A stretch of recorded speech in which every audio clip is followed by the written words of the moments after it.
Yet better thus, and known to be contemned, than still contemned and flattered to be worse. The lowest and most dejected thing of fortune stands still in effort. It lives not in fear. The lamentable changes from the worst, from the best. The worst returns to laughter. Welcome then, thou unsubstantial air, that I am great. The wretch that thou hast blown unto the worst. Oh, something to thy blast. What has come here? Father, poorly led.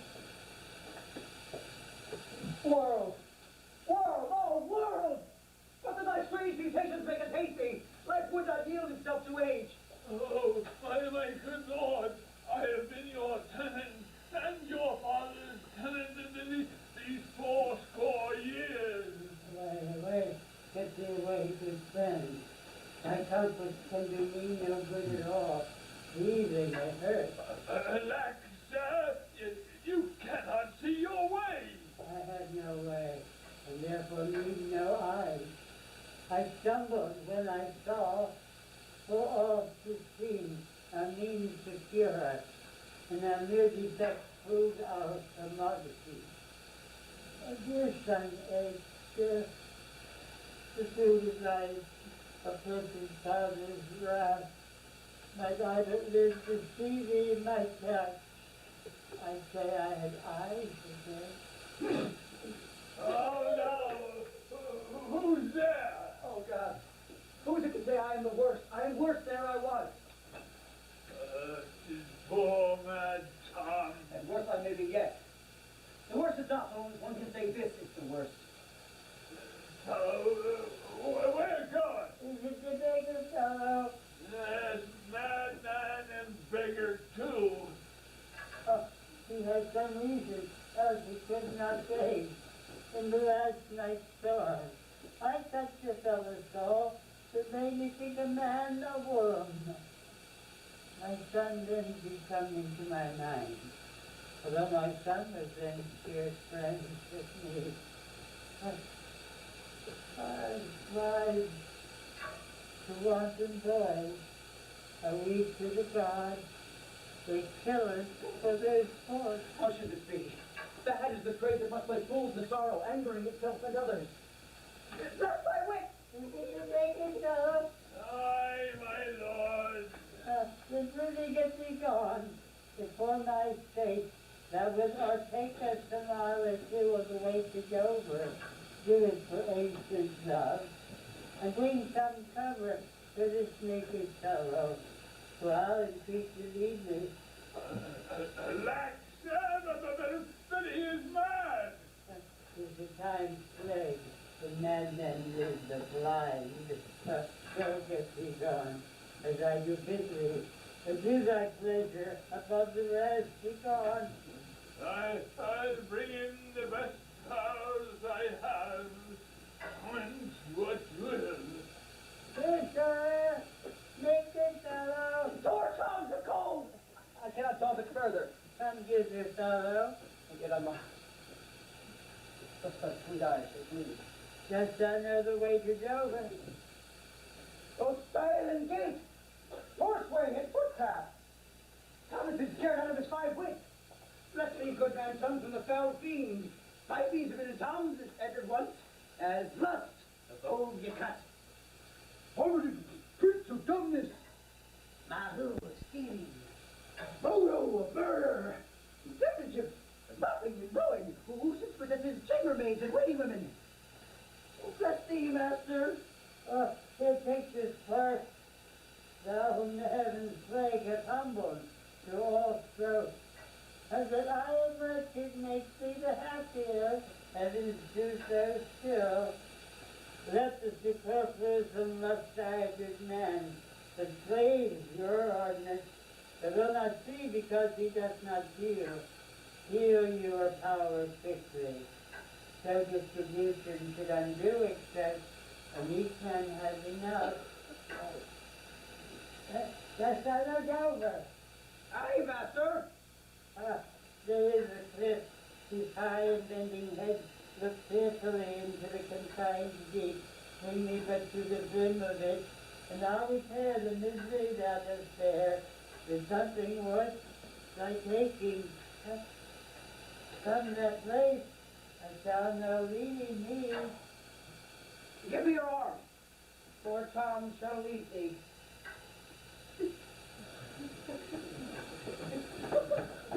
Welcome, my lord. I marvel our mild husband met us on the way. Now, where's the master? Madam, within, but never man so changed. I told him of the army that was landed. He smiled at it. I told him you were coming. His answer was the worth of Gloucester's treasury and of the loyal service of his son. When I informed him, then he called me soft and told me I had turned the wrong side out. What mostly should dislike seems pleasant, or what like offensive? Then we shall go no further. It is the coward's terror of the spirit that does not undertake. He'll not do wrongs which tie him to an answer. Back at me to my brother. Hasten his monsters and conduct his powers. I must chained arms at home and give the distaff into my husband's hands. His trusty servant will pass between us. Ere long you will like to hear, if you dare venture in your own path, a mistress's command. What is that? Your feet. On your head.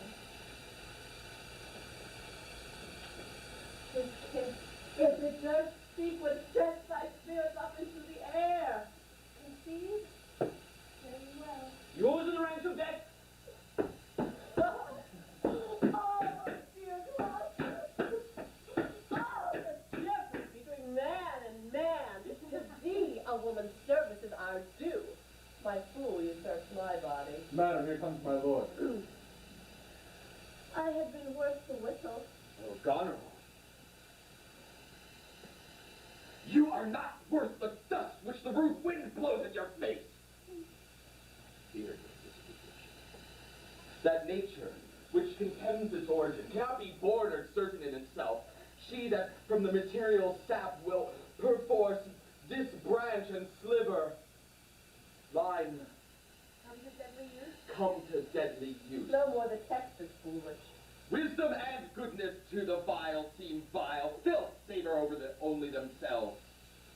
What have you done? Tigers, not daughters, what have you performed? A father, and a gracious aged man, whose reverence even the headless bear would lick. Most barbarous, most degenerate. Have you maddened? Could my good brother suffer you to do it? A man, a prince by him, so benefited?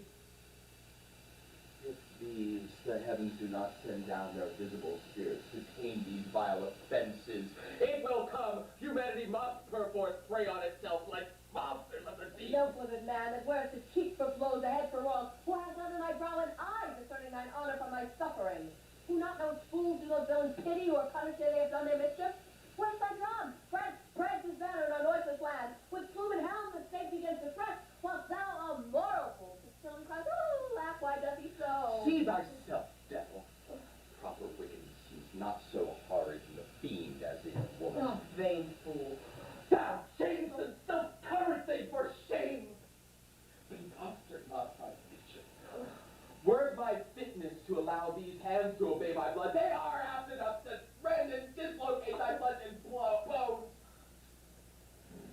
However thou art a fiend, a woman's shape doth shield thee. Mary, your manhood knew. What now? Oh, my good lord, the Duke of Cornwall's dead, slain by his servant going to put out the other eye of Gloucester. Gloucester's eye. A servant that he bred, thrilled with remorse, opposed against the act, bending his sword to his great master, who thereat enraged, flew on him, and amongst them felled him dead, but not without that harmful stroke which since has felled him after. This shows that you are above you justices, that these are nether crimes so speedily can venge. Poor Gloucester, lost he his other eye? Both. Both, my lord. This letter, madam, craves a speedy answer. 'Tis from your sister. Luckily, I like this well. But being widow, and my Gloucester with her, may all the building in my family pluck upon my hateful life. Another way that it did not retard. I'll read and answer. Where was Gloucester's son when they did take his eyes? Come with my lady hither. He is not here. No, my good lord, I met him back again. Knows he of the wickedness? I, my good lord, 'twas he informed against him, and quit the house on purpose that their punishment might have the freer course. Gloucester, I live to thank thee for the love thou showst the king, and to revenge thine eyes. Come hither, friend. Tell me what more thou knowest.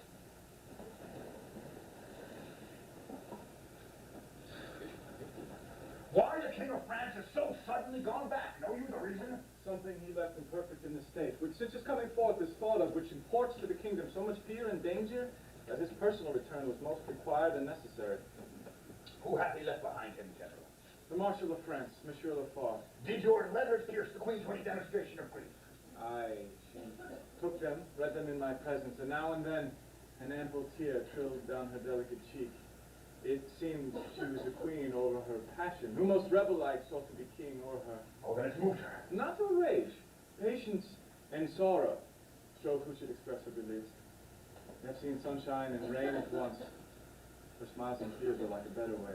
Those happy smilets that played upon her right lip seemed not to know what guests were in her eyes, which parted thence as pearls from diamonds dropped.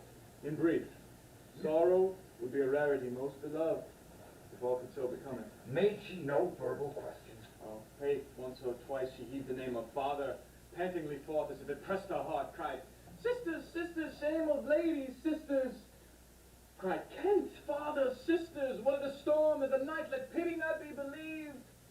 And there she shook the holy water from her heavenly eyes. Clamor moistened, then away she went to deal with grief alone. It is the stars above us govern our conditions. Else one self-mate and mate could not beget such different issues. You spoke not with her since? No. Huh. Was this before the king returned? No, since. Well, sir, the poor distressed Lear's in the town, who sometime in his better tune remembers what we are come about, and by no means will yield to see his daughter. Why, good sir? A sovereign change so elbows him. His own unkindness that stripped her from his benediction, turned her to fallen casualties, gave her dear rights to his dog-hearted sisters. These things sting his mind so venomously that burning shame detains him from good Lear. Alack, poor gentleman. Of Albany's and Cornwall powers, heard you not? 'Tis so. They are afoot. Well, sir, I'll bring you to our master here, and leave you to attend him. Some dear cause will in concealment wrap me up a while.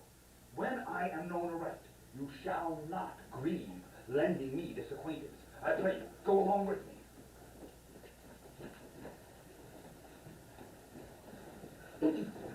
Alack, 'tis he. Why, he was mad even now, mad as the vexed sea, singing aloud, crowned with rank scimitar and furrow weeds, with burdock, hemlock, nettles, cuckoo flowers, darnel, and all the idle weeds that grow in our sustaining corn. A sentry, stand forth, search every acre in the high-grown field, and bring him to our eye. Immense wisdom in the restoring his bereaved sense. He that helps me take all my outward Oh, hurt. there is means, madam. Our foster nurse of nature is repose, that which he lacks. But provoke in him are many simple operatives whose power will close the eye of anguish. Oh, blessed secret! Oh, you unpublished virtues of the earth, spring with my tears. Be he aided and remediant in the good man's distress. Seek for him, let his ungoverned rage dissolve the life that wants the means to lead it. News, madam, the British powers are marching hitherward. 'Tis known before, our preparation stands in expectation of them. Oh, my dear father, it is thy business that I go about. Therefore, great France, my mourning and important tears hath pitied. No blown ambition doth our arms incite, but love, dear love, and our aged father's right. Soon may I see and hear him. But are my brother's powers set forth? Aye, madam. Himself in person there? Madam, with much ado, your sister is the better soldier. Lord Edmund spake not with your lord at home. No, madam. What might import my sister's letter to him? I know not, lady. Faith, he is posted hence on serious matter. With great ignorance Gloucester's eyes being out to let him live. Where he arrived, he moves all hearts against us. Edmund, I think, is gone in pity of his misery to dispatch his knighted life. Moreover, to describe his strength of the enemy. I must needs after him with my letter. Our troops set forth tomorrow. Stay with us. The ways are dangerous. I may not, madam. My lady charged my duty in this business. Why should she write to Edmund? Might not you transport her purposes by word? Be like something, I know not what. I'll love thee much. Let me unseal the letter. Madam, I'd rather... I know your lady does not love her husband. I am sure of that. And at her late being here, she gave strange odds and most speaking looks to noble Edmund. I know you are of her bosom. Aye, madam. I speak in understanding. You are, I know it. Therefore, I do advise you take this note. My lord is dead. Edmund and I have talked, and more convenient is he for my hand than for your lady's. You may gather more. If you do find him, pray you, Give him this. And when your mistress hears thus much from you, I pray desire her call her wisdom to her. So fare you well. If you do chance to hear of that flying traitor, preferment falls on him that cuts him off. Would I could meet him, madam, I should show him what party I do follow. Fare thee well.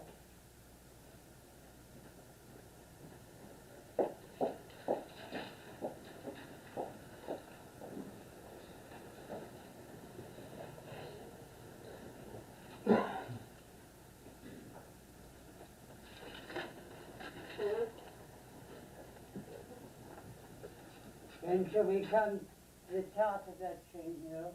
Oh, we do climb up it now. Look how we labor. He thinks the ground is even. Oh, horrible steep. Hark! Do you not hear the sea? No good. Why, then, methinks your other senses grow imperfect with your eyes' anguish.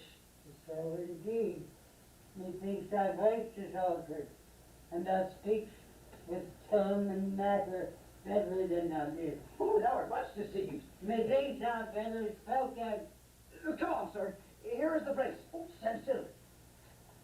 Oh, how fearful and dizzy 'tis to cast one's eyes so low. The crows and chalks that wing the midway air show scarce so gross as fields. Halfway down hangs one who gathers samphire. Oh, dreadful trade. Methinks he looks no bigger than his head. The fishermen that walk along the beach appear like mice. Then yon tall anchoring bark, no bigger than her cock. Her cock's a buoy almost too small for sight. Murmur and surge that on the unnumbered idle pebble chafes cannot be heard so high. Oh, I'll look no further, lest my brain turn and the deficient sight topple down headlong. set me where you stand. Come on, sir. You are now within a foot of the extreme verge. We're all beneath the moon. I would not leap upright. Feel my hand.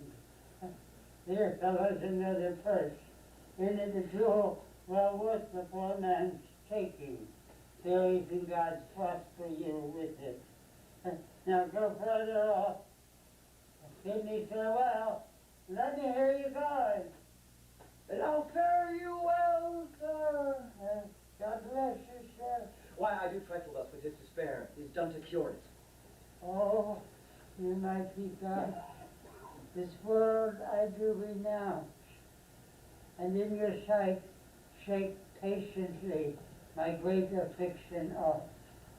If I could bear it longer, and not fall to quarrel with your opposing wills, this snuffed and loathed part of nature would snuff itself out. If Edgar lives, I bless you. Now, fare thee well. Gone, sir, farewell. And yet I know not how conceit may rob the treasury of life when life itself yields to the theft. Had he been where he thought, by this had thought been past. Alive or dead? Oh, you, friend! Hear you, sir! Speak! Yet he revives. What are you, sir? Away, and let me die. Oh, hast thou been up like gossamer, feathers, air, so many fathoms down precipitating, thou churned like an egg. But thou dost breathe, hast heavy substance, breathe not, speaks, and sound. 10 mass each make up the altitude which thou hast perpendicularly fell. Speak yet again, thy life's a miracle. Have I fallen or no? From the dread summer of this chalky born. Look up ahead. The shrill gorged lark appears, cannot have been seen or heard so far off. Do but look up. Alas, I have no eyes. His wretchedness deprived the benefit to leave this world by death. 'Twas just some comfort. The misery could beguile the wretched world and frustrate his foul will. Give me your arm. Up, so. How is it? Feel you your legs. You stand. Too well, too well. This is above all strangeness. Upon the crown of the cliff, what was that thing which parted from you? A poor unfortunate fellow. Yes, I stood here below. We thought his eyes were 2 full moons. He had 1,000 noses, horns, broken and ridged like the enriched sea. This was some fiend. Therefore, thou heavy father, thinkst thou the clearest gods, that make them honours of men's impossibilities, have preserved thee? I do remember now, henceforth I'll bear affliction, till it do of itself cry out, enough, enough. That thing you speak of, I took it for a man. Often did it say, the fiend, the fiend. He led me to that place. Spare free and patient thoughts.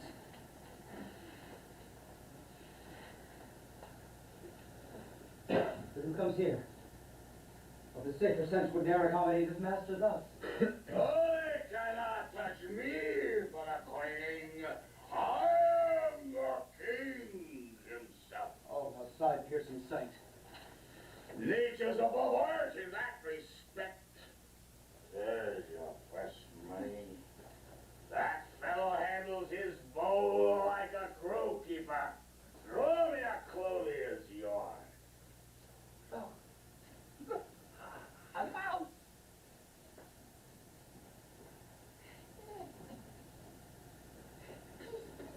This piece of toasted cheese out there.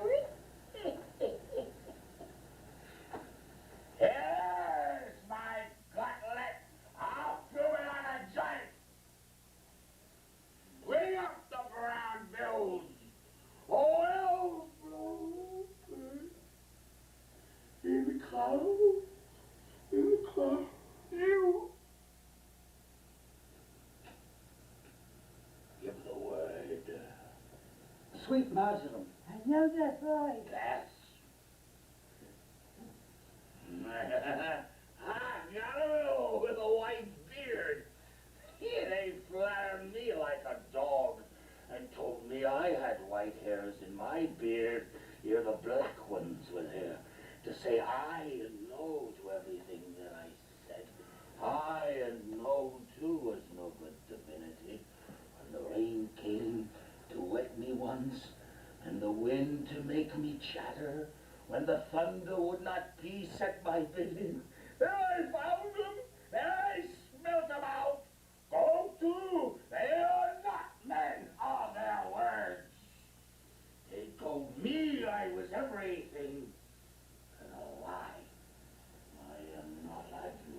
I remember the tick of that voice, is it not the king? I, every inch a king.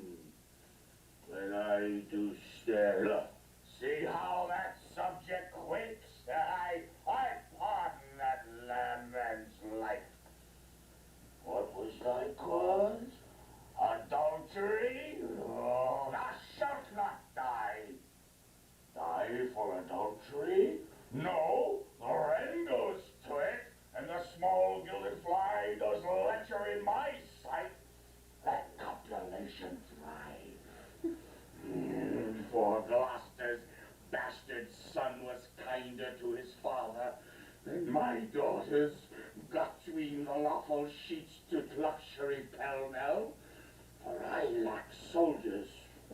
Behold yon simpering dame, whose face between her forks presages snow. That minches virtue in does shake the head to heal of pleasure's name. The fitchew nor the soiled horse goes to it with a more riotous appetite. Down from the waist, they are centaurs. The women all above. But to the girdle do the gods inherit. Beneath is all the fuse. Is hell, is darkness, is the sulphurous pit, burning, scalding stench, consumption, 5 papa. Give me an ounce of civet, good apothecary to sweeten my imagination. There's money for thee. Let me kiss that hand. Let me wipe it first. It smells of mortality.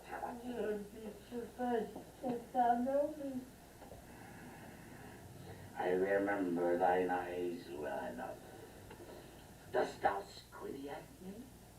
Oh, thy worst, blind Cupid, I'll not love. Read thou this challenge. Mark but the penning of it. Oh, that is times I cannot see. I would not take this from report. It is, and my heart breaks at it. Read. Rectification, Oh, are you there, was it me? No eyes in your head, nor no money in your purse. Your eyes are in a heavy case, your purse in a light. Yet you see how this world goes. I see it feeling me. What art mad? A man may see how this world goes with no eyes. Look with thine ears. See how yon justice rails upon yon simple thief? Hark in thine ear, change places and handy-dandy, which is the justice, which is the thief? Thou hast seen a farmer's dog bark at a beggar, and the creature run from the cur? There thou mightst behold the great image of authority, a dog's obeyed in office. Thou rascal beetle, hold thy bloody hand. Why dost thou lash that whore? Strip thine own back, thou hotly lustest to use her in that kind for which thou whippest her. The usurer hangs the cozener, though tattered clothes small vices do appear. Robes and furred gowns hides all. Plates sin with gold, and the strong lance of justice hurtless breaks. In rags of pygmy straw does pierce it. None does offend. None, I say, none. I'll label him. Take that of me, my friend, who have the power to seal the accuser's lips. Get thee glass eyes. Like a scurvy politician. Seem to see the things that thou dost not. Now, now, now, now! Put my boots! Harder! Harder, I say! Oh, matter and impertinency mixed. Reason in madness. If thou wilt reap my fortunes, take my eyes. I know thee well enough. Thy name is Gloucester. Thou must be patient. We came crying hither. Thou knowest, the first time that we smell the air, we wail and cry. I will preach to thee. Mark. When we are born, we cry that we are come to this great stage of fools. This is a good block. It were a delicate stratagem to shoe a troop of horse with felt. I'll put on proof when I have stolen upon thee, sons-in-law. Tell! Tell! Tell! Tell! Tell! Tell! Lay hand upon Ah! No rescue! Why, prisoner, I ain't even the natural fool of fortune. Use me well. You shall have ransom. Let me have surgeons. I am cut to the brain. Thou shalt have anything. No seconds? All myself? Why, this would make a man of soft. Lose his eyes, forgotten water pilots. I am laying autumn's dust. Good sir. I will die bravely, like a bridegroom, but I will be jovial. Come, come! I am a king! You are a royal one. My masters know you that. We obey you. And there's life in it. Nay, if you'll get it, you shall get it by running. Sir! Sir! Sir! Sir! Sir! Cycle.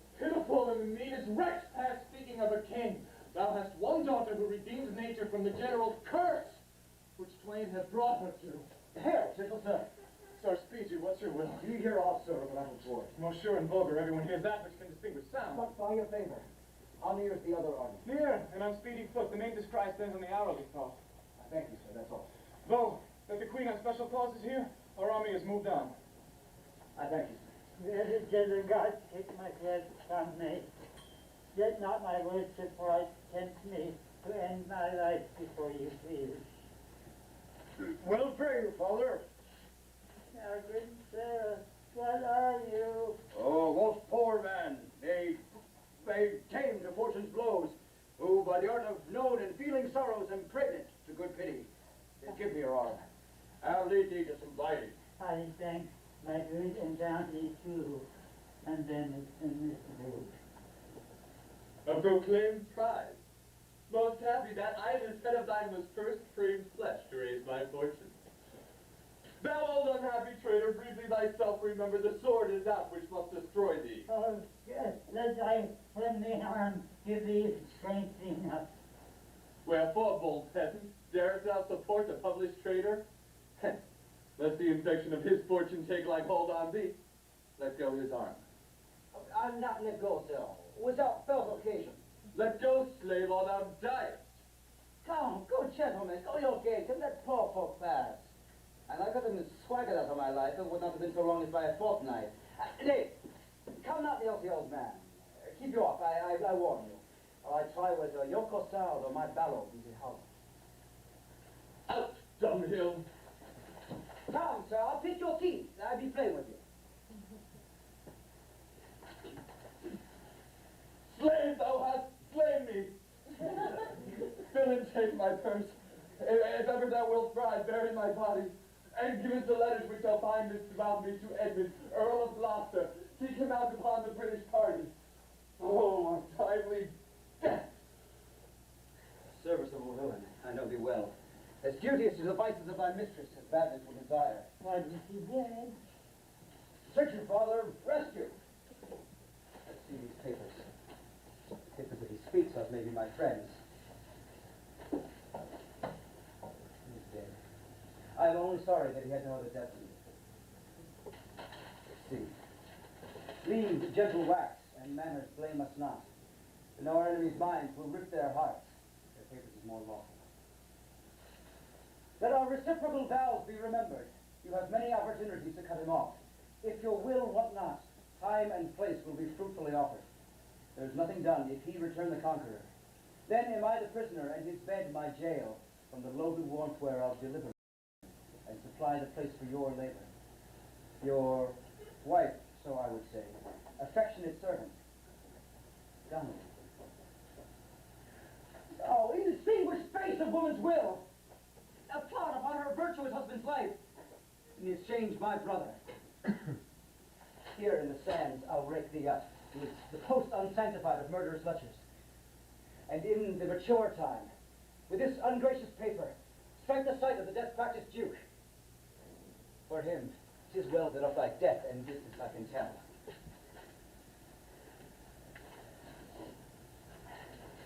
Give me your hand. Far off, methinks, I hear the beaten drum. Come, father, I'll lead you to a friend.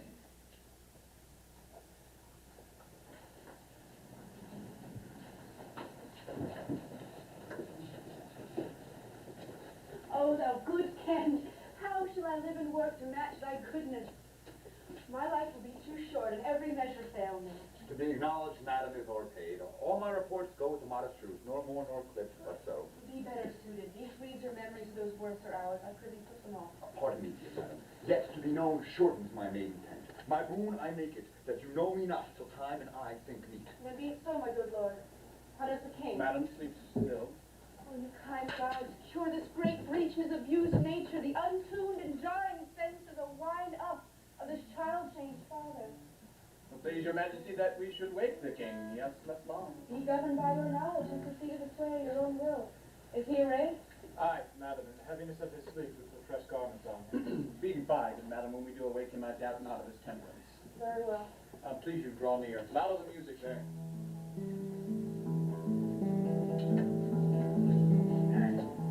Oh, my dear father. restoration, hang my medicine on my lips. Let this kiss repair those blinded harms my two sisters have in thy reverence made. Kind, dear princess. Had you not been their father, these white flakes had challenged pity on them. Was this a face to be opposed against the warring winds? To stand against the deep tread bolted thunder in the most terrible and nimble stroke of quick-crossed lightning? To watch poor Purdue as this thin film? An enemy's dog that we had bit me should have stood that night against my fire. Wouldst thou fain, poor father, to humble thee with swine and rogues who are lord and short and musty straw? Alas, alas, 'tis wondered thy life and wished it all had not concluded one.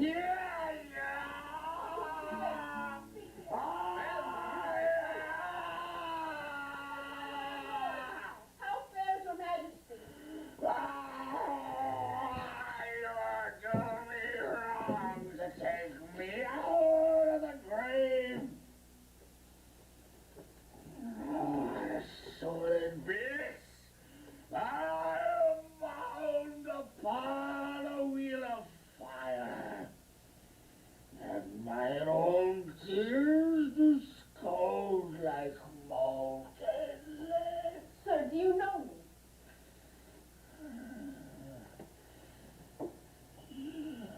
You are a spirit, I know. When did you die? Still far why? Scarce awake, but where have I been? Where am I? Mightily abused. I should e'en die with pity to see another thus. I know not what to say. I will not swear these are mine. See, I feel this pinprick. Would I were sure of my condition. Oh, look upon me, sir, and hold your hands in benediction o'er me. No, sir, you must not kneel. Pray do not mock at me. I am a very foolish old man. Fourscore and upward, not an hour more or less. And to deal plainly, I fear not in my perfect mind. Methinks I should know you, and know this man. And I am doubtful, for I am mainly ignorant what place it is. And all the skill I have remembered, not these garments. No, I know not. For, as I am a man, I think this lady to be my child could be. And so I am. Be your tears wet? Yes, faith, I pray weep not. If you have poison for me, I will drink it. I know you do not love me. For your sisters have, as I do remember, done me wrong. You have some cause. They have not. No cause, no cause. My friend. In your own kingdoms. Oh, do not abuse me. Be comforted, good madam. The great rage you see is killed in him. And if there is a danger to make him ear and over with the time that he has lost, desire him to go in. Trouble him no more till further settlement. Wilt please your highness walk? Bear with me. Pray now. Forget and forgive. I have owed. Holds it true that the Duke of Cornwall was so slain? Most certain, sir. Who was conductor of his people? As 'tis said, the bastard son of Gloucester. They say Edgar the Banished son is with the Earl of Kent in Germany. Report is changeable. 'Tis time to look about. The powers of the kingdom approach apace. The arbitrament is like to be bloody. Fare you well, sir. My point and period will be thoroughly wrought, or well or ill, as today's battle's fought.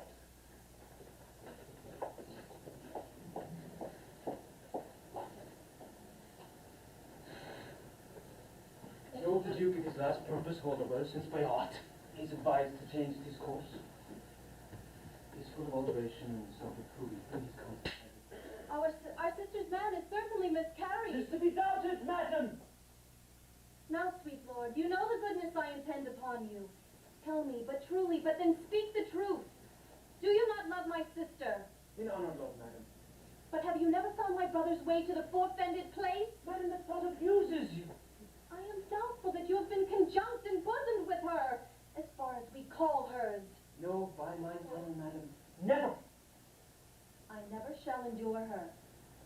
Dear my lord, be not familiar with her. She a duke. I had rather lose the battle than that sister should loosen him and me. Our very loving sister, well be met. Sir, this side here.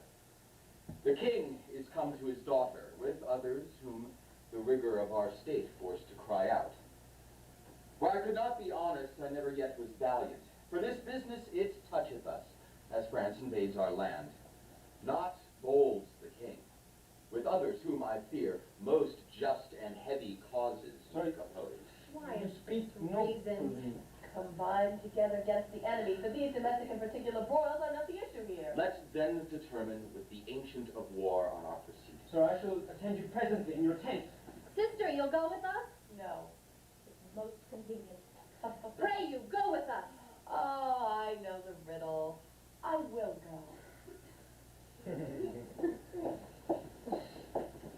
If Harry's race had speech was not so poor, hear me one word. I'll overtake you. Speak. Before you fight the battle, open this letter. If you have victory, let the trumpet sound for him who brought it. Wretched though I seem, I can produce a champion who will prove it is without center. If you miscarry, your business of the world will so end, and machination ceases. Word fortune love you. Stay till I have read the letter. I will forbid it. When time shall serve, let but the herald try, and I'll appear again. Very well. I will overlook that paper. Sir, the enemy's in view. Draw up your powers. Here's the diligent discovery of their strength and forces. Your haste is not hard on you, sir. We will read the time. To both these sisters have I sworn my love. Each jealous of the other. Like the stung of the adder. Which of them shall I take? Both.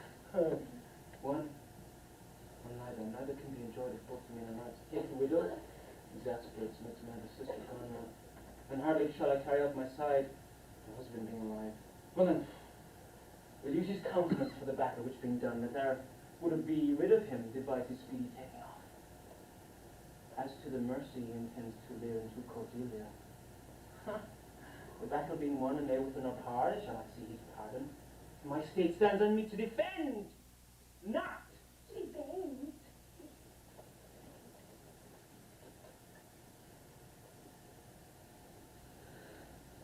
Come, Father, take the shadow of this tree for your good host, and pray the right may thrive. If ever I return to you again, I'll bring you comfort. Grace go with you, sir. Away, old man, away! Give me your hand, away! No, King Lear has lost. He is not overtaken. Come on. No father, sir. A man may rot even here. What, in ill thoughts again? Men must endure their going hence, even as they're coming hither. Come, your way. You.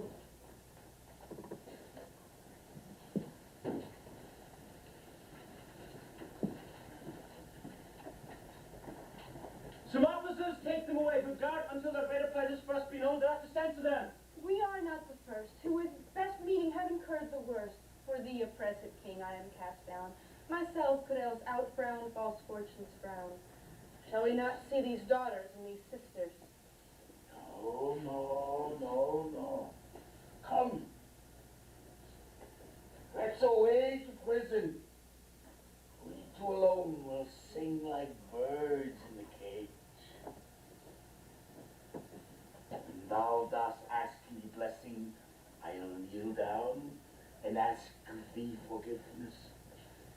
So we live and pray and sing and tell old tales and laugh at gilded butterflies, and hear poor rogues talk of courtiers, and we'll talk with them too. Who loses? Who wins? Who's in? Who's out? And take upon the mystery of things as if we were God's spy. We're out in a walled prison, packs and sects of great ones, they ebb and flow by the moment. Take them away. Upon such sacrifices, my Cordelia, the gods themselves flow incense. Have I caught thee? He that watches shall bring a brand from heaven, and fire of stench like foxes.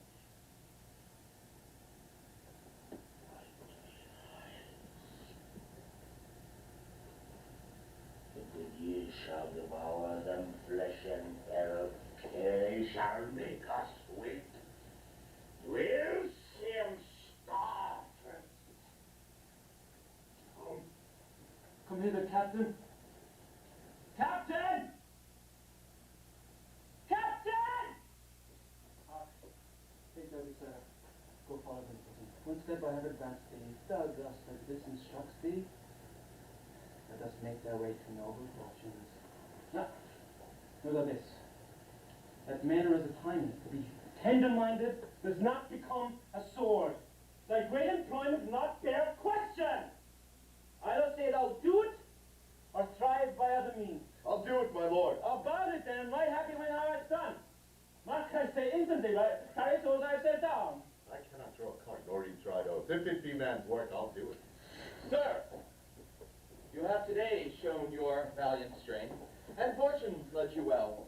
You have the captives that were the opposites of this day's strife.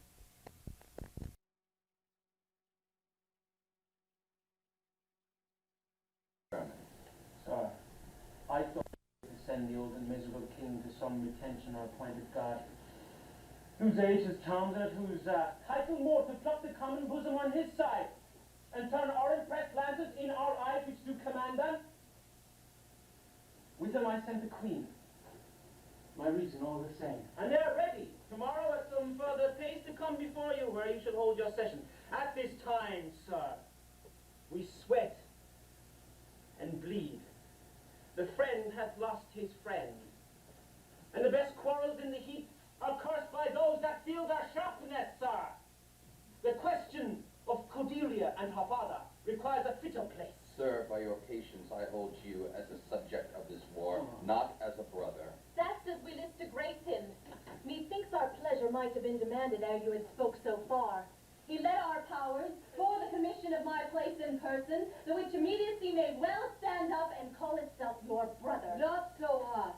It is of grace he got the golden cup, more than in your edition. In my rights by me invested, he compares the That were the most if he should husband you. jesters do us prove prophets. Hola, hola. The eye that told you so looketh but a squint. Lady, I am not well, else I should answer from a full-flowing stomach.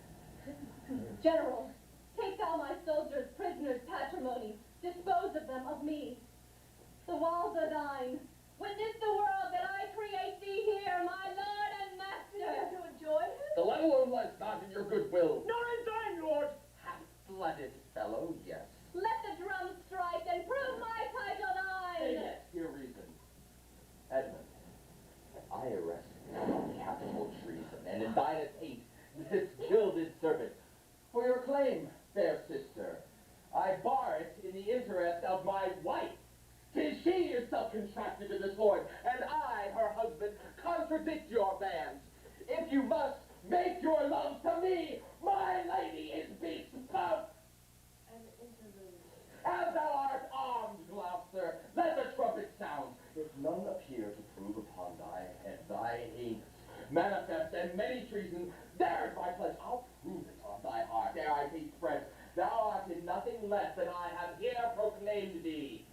Oh, sick her, not for their such medicine. There is my exchange. Call by the trumpet.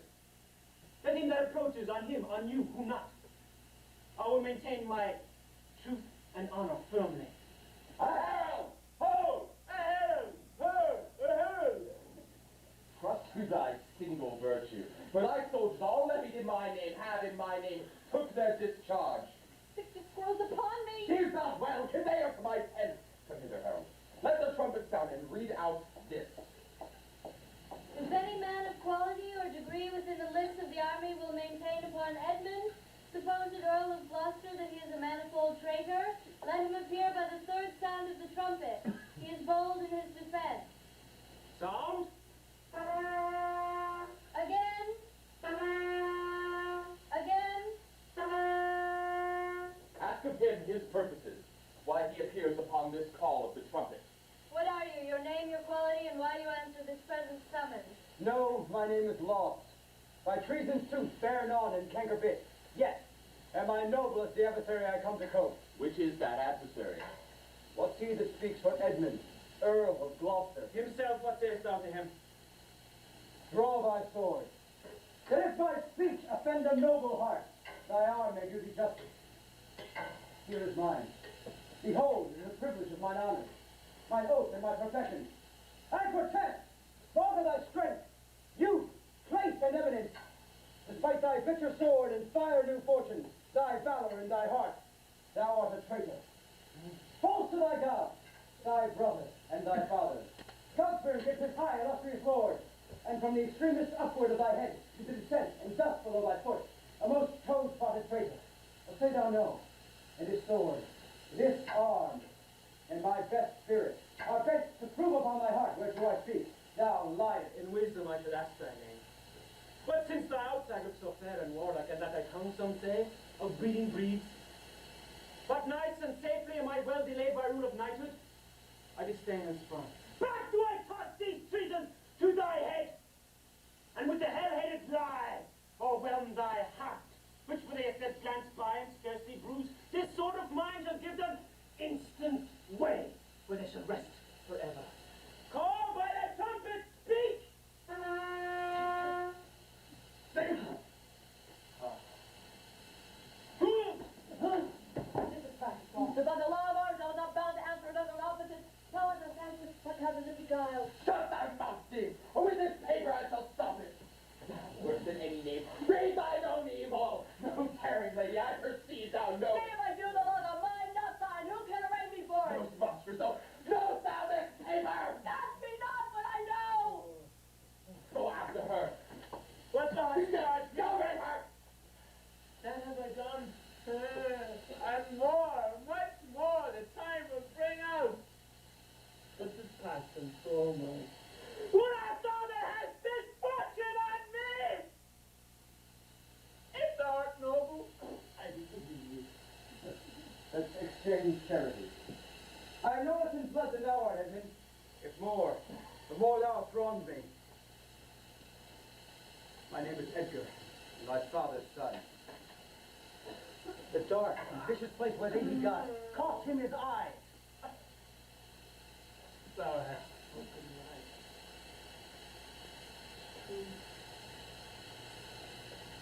But we must come full circle. You thought my very good in prophesying of oil. I must embrace thee. Let sorrow split my heart if ever I did hate thee or thy father. Worthy prince, I know. Where have you hid yourself? How have you known the miseries of your father? By nursing them, my lord. This a brief tale. When 'tis told, oh, that my heart would burst. The bloody proclamation to escape that followed me so near. Oh, our lives' sweetness. That we, the pain of death, could hourly die rather than die at once. Taught me to shift into a madman's rags. To assume a shape that very dogs disdain. And in this habit met I my father with his bleeding rings. Their precious stones knew lost. Became his guide, led him, begged for him, saved him from despair. Never, oh false. Revealed myself unto him until some half hour passed when I was armed. Not sure, though hoping of this good success, I asked his blessing, and from first to last I told him of my pilgrimage. But his flawed heart, alas, too weak the conflict to support, twixt two extremes of passion, joy and grief. First smiling. Oh, this speech of yours has moved me. But speak you on. You look as if you've more to say. There be more woeful. Hold it in, for I am almost ready to dissolve here. This would have seemed a time for such as love, not sorrow. But such another. To amplify too much would make much more in top extremity. Whilst I was big in clamour, came there in a man who, seeing me in my worst estate, shunned by abhorred society, but finding out who 'twas and so endured, with his strong arms he fastened round my neck, and bellowed out as he burst heaven, threw him on my father, told the most piteous tale of Lear and him that ever he received, which, in recounting, his grief grew puissant, and the strings of life began to crack. Twice then the trumpet sounded, and there I left him France. Who was this? Kent, sir. The banished Kent, who in disguise followed his enemy king and did him service improper for a slave. Help! Help! Oh! Help! What kind of help? Speak, man! Is that funny night? Dear God, it's smoke that came from the heart of... Oh, she's dead. Who's that? Speak, man! Your lady, sir, your lady. And her sister by her is poisoned. She hath confessed it. I was contracted today. Oh, all three now, marrying and Here comes Kent. Produce their bodies, be they alive or dead. This judgment of the heavens that makes us tremble touches us not with pity. The time will not allow the compliments which very manners urge. I am come to bid my king and master I good night. Is he not here? For God, speak, Edmund! Where's the king? Where's Cordelia? Oh, seest thou this object, lad? Why thus? Ah, yet Edmund must be nothing. The one, the other poison, for my sake. And after Even so, cover their faces. What could I mean to do despite the light? Quickly send to the castle. My writ is on the life of Lear on Cordelia. Nay, set them take. Run! To whom, my lord? Who of the office? Oh, well, Then I took it for free. well, Sauron! Oh, take my sword! Give it to the captain! Hasty, for thy life! He hath commission from thy wife and me to hang Cordelia, and to lay the blame upon our own despair. She forgive her fault. God's defender. Bear him hence a while. Howl! Howl! Howl! Howl! You are men of stones. Had I your tongues and eyes, I'd use them so that heaven's vault should crack.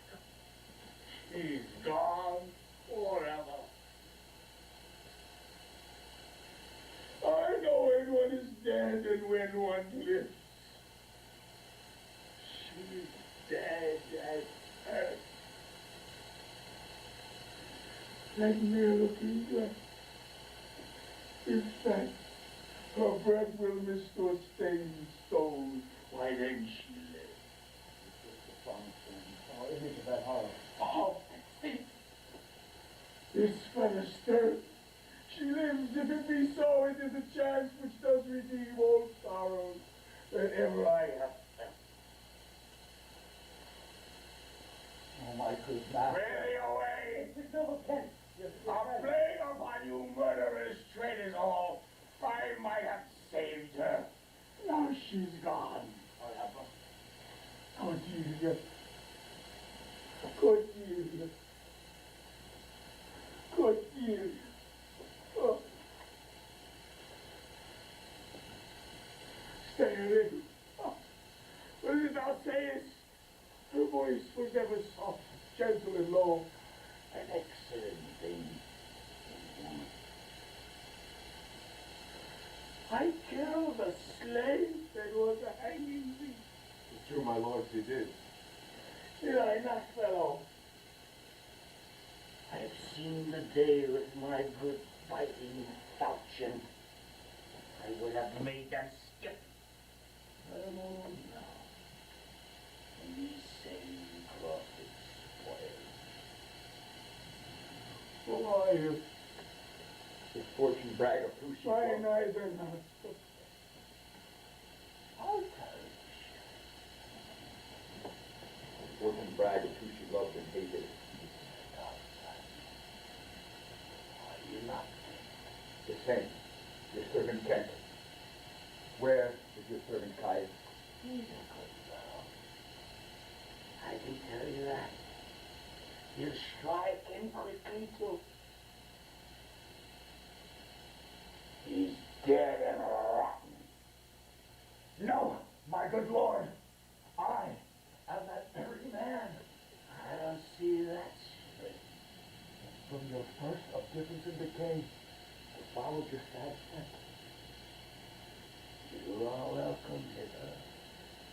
Nor no man else, all fearless, deadly, and stoic. Your eldest daughters have foredone themselves and desperately are dead. I think He knows not what he says, and vain it is he presents himself. I tell you. Edmund is dead, my lord. Trifle here. You lords and noble friends, know our intent. What comfort to this great decay may come shall be applied. For us, we shall resign during the life of this old majesty. To him, our absolute power. You to your rights. With boot and such addition as your honors have more than merited, all friends shall taste the wages of their virtues, and all foes the cup of their deservings. Oh, see, see. And my poor fool is hanged. No, no, no, life. I shall dog a horse, a rat of life, and thou no friend at all. I'll come no more. Never. Never. Never. Never. Pray you undo this button. Thank you, sir. Do you see this? Look on her. Look. Her lips. Kent! My lord! My lord! Break hard, my privy. Look up, my lord! Vex not his ghost. Let him pass. He hates him much that would stretch him out on the rack of his tough world much longer. He's gone indeed. The marvel of it is that he endured so long, that usurped his life. Bear them from hence. Our present business is general woe. Friends of my soul, you twain, rule in this realm, and the gourd state sustain. I have a journey, sir, shortly to go. My master calls me, I must not stay now. The weight of this sad time we must obey. Speak what we feel, not what we ought to say. The oldest have borne most. We that are young shall never see so much, nor live so long.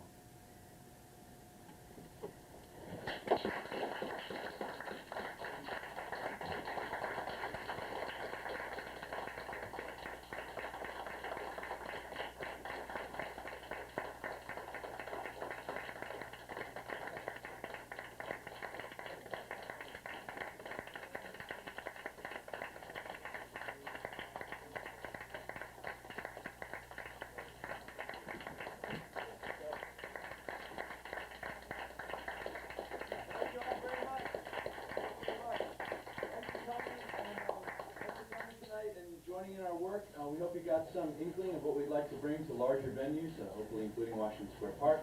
And we hope that you've been moved to give us generously from your purses to help us do so. If you have, we are a 501c3 company. That means every donation you give to us is tax deductible to the maximum extent allowable by law. Please see our wonderful president here in the fur hat if you'd like to do so. We're all heading around the corner to our bar. If you'd like to join us, we'd love to see you there. Thanks. Good night.